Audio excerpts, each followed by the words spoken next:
Hello friends, स्वागत आहे तुमचं एन एस पी अकॅडमीमध्ये. स्पर्धा परीक्षांची तयारी करणाऱ्या सर्व विद्यार्थ्यांसाठी आम्ही अनोखी लेक्चर सिरीज घेऊन येतो आहे. परीक्षेच्या दृष्टीने महत्त्वाच्या असणाऱ्या सर्व महत्त्वाचे पॉईंट्स आणि महत्त्वाचे घटक आम्ही कव्हर करण्याचा प्रयत्न करणार आहे. आज आपण शासकीय योजनांच्या अभ्यासाला सुरुवात करत आहोत. त्या अंतर्गत आपण सर्वप्रथम महात्मा गांधी राष्ट्रीय ग्रामीण रोजगार हमी योजना या योजनेचे सर्व वैशिष्ट्ये, सर्व मुद्दे आपण कव्हर करण्याचा प्रयत्न करणार आहे. तर आपण सुरू करूया आजचं लेक्चर. महात्मा गांधी राष्ट्रीय ग्रामीण रोजगार योजना.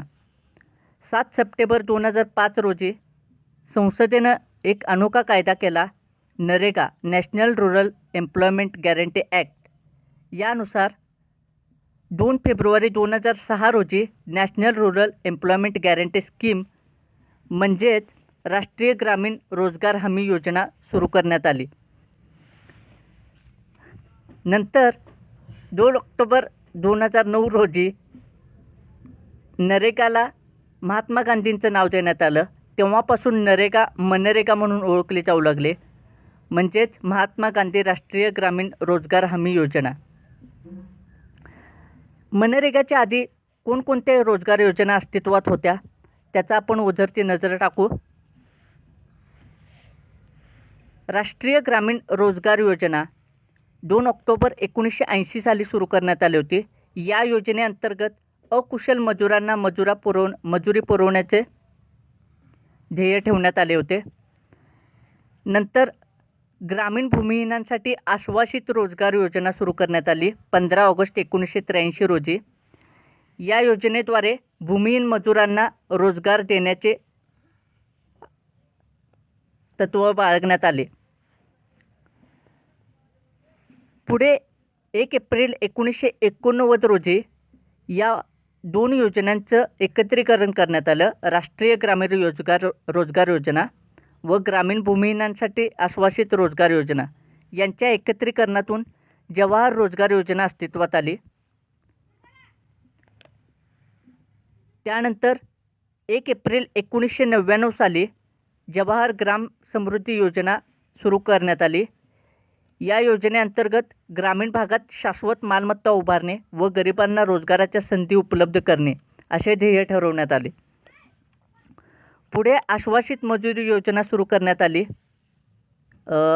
खरं तर ही योजना जवाहर ग्राम समृद्धी योजनेच्या आधीची योजना आहे. 1993 साली सुरू करण्यात आली ही. या योजनेद्वारे कुटुंबामागे किमान 2 जणांना 100 दिवस रोजगार पुरवण्याचे उद्दिष्ट ठेवण्यात आले होते. 25 सप्टेंबर 2001 साली संपूर्ण ग्रामीण रोजगार योजना सुरू करण्यात आली. या योजनेद्वारे बेरोजगारी नष्ट करणे, रोजगार व अन्न सुरक्षा पुरवणे व ग्रामीण भागामध्ये पायाभूत सुविधांचा विकास घडवून आणणे ही उद्दिष्टे ठरवण्यात आली. पुढे 2004 साली 14 नोव्हेंबर 2004 रोजी राष्ट्रीय कामाच्या बदल्यात अन्न योजना सुरू करण्यात आली. वरील महत्त्वाच्या योजनांचे एकत्रीकरण करून यांच्या एकत्रीकरणातून संसदेनं मनरेगा योजना सुरू केली. मनरेगा 2 फेब्रुवारी 2006 पासून सुरू करण्यात आली. मनरेगाचं उद्दिष्ट आपण बघूया. मनरेगाचं उद्दिष्ट असं होतं की ग्रामीण भागातील अकुशल कामगारांना वर्षभरातून किमान 100 दिवसाच्या रोजगाराची हमी या योजनेद्वारे देण्यात आली. ठळक लक्ष्य काय होते? या योजनेद्वारे खालीलप्रमाणे लक्ष्य निर्धारित करण्यात आले. असुरक्षित घटकांना सामाजिक सुरक्षा पुरवणे, उत्पादक व टिकाऊ मालमत्ता उभारणे, नैसर्गिक स्रोतांना पुनरुज्जीवन मिळवून देणे, स्त्रिया, अनुसूचित जाती जमाती, सामाजिकदृष्ट्या दुर्बल घटकांचे सबलीकरण करण्याचा प्रयत्न करणे, दारिद्र्य निर्मूलनाच्या बहुतांशी योजनांच्या समन्वयातून विकेंद्रित नियोजन राबवणे व पंचायत राज संस्थांच्या सबलीकरणातून लोकशाहीची तत्त्वे रुजवण्याचा प्रयत्न करणे अशी लक्ष्य घेऊन ही योजना सुरू करण्यात आली. या योजनेचे अंमलबजावणीची प्रमुख जबाबदारी प्रामुख्यानं ग्रामसभा व ग्रामपंचायतीकडे दिसून येते. यामध्ये ग्रामसभेचा रोल काय आहे आपण बघूया. ग्रामसभेचा भूमिका यामध्ये अशी आहे की योजनेद्वारे निर्धारित केलेल्या कामाचे परीक्षण व पाहणी करण्याची जबाबदारी ग्रामसभेकडे आहे. त्याचबरोबर कामाचे निर्धारण करणे व सामाजिक लेखापरीक्षण म्हणजे ऑडिट करणे ही जबाबदारीसुद्धा ग्रामसभेकडे दिसून येते.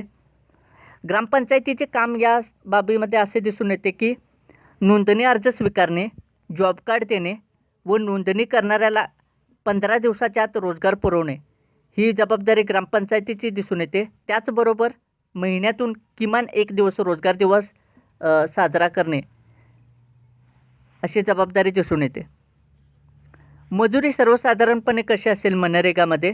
मजुरीचा दर किमान मजुरी कायदा 1948 नुसार ठरवण्यात येतो. या योजनेचं वैशिष्ट्य असं आहे की स्त्रियांना व पुरुषांना एकसारखी मजुरी दिली जाते. मजुरांची मजुरी पोस्ट किंवा बँक खात्यामध्ये जमा होते.